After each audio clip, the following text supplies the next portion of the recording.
Pogi, gising na. Pogi. Magandang araw. Ako nga pala si Alvin. Tamad ako dahil sobrang sipag ko kahapon. Kaya kanina, pagkatapos kong asikasuhin ng aking asawa at anak para pumasok, natulog muna ako. Tara, samahan niyo ako. Ang oras ngayon ay mag-aalas 10 na. Kaya kailangan ko nang bumangon. Kailangan ko nang mamalengke para may pang-ulam kami sa maghapon.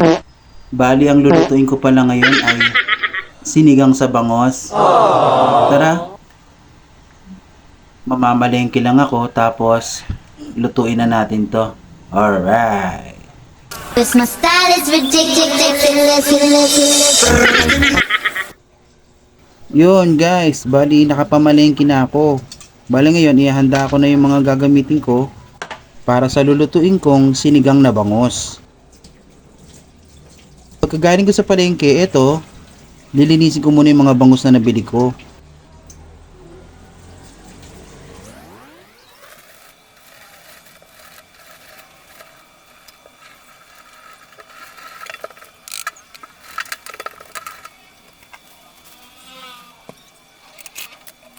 Hihiwain ko na rin yung mga kamatis.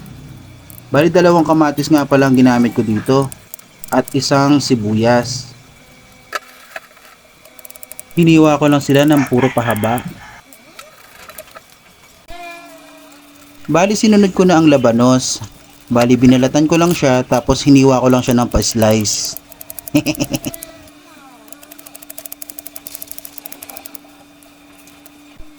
Tapos, sinunod ko na ang talbos ng kamote. Hinimay-himay ko siya at nilagay sa separate na lalagyan.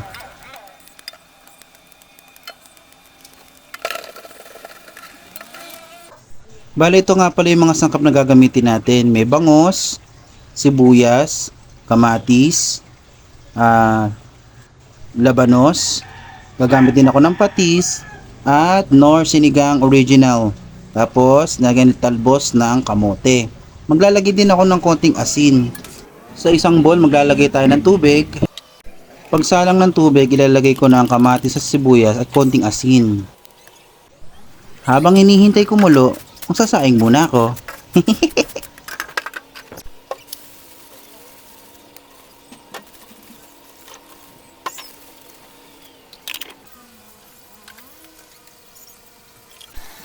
Habang hindi pa rin siya nakulo, magpapakain muna ako ng mga alaga kong isda.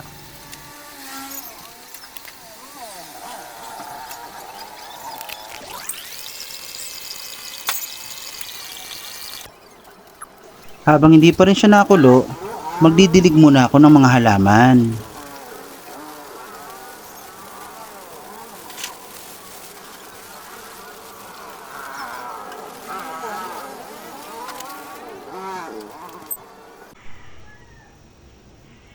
Ayan, nakulo na.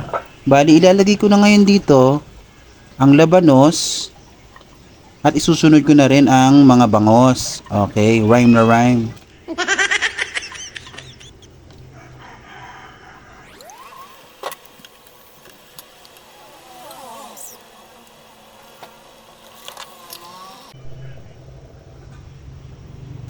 At ihahabol ko na rin pala ang Knorr Sinigang Original Mix. Yan. Tapos, hintay ko lang kumulo yan. Ulit. Naglagay na rin pala ako ng patis para dagdag lasa. Huwag kayo iiyak. Ayan. Pag kumukulo na, pwede ko nang ilagay ang huling sangkap ko. Ang talbos ng kamote.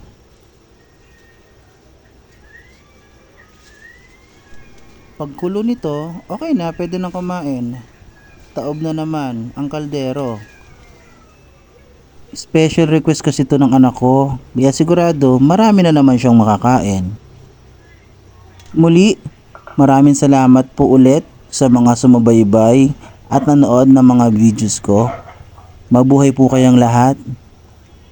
Shoutout na nga din pala sa mga followers ko at sumusuporta sa aking mga Facebook, YouTube account at sa lahat. Maraming salamat po. Huwag po kayong magsasawang manood.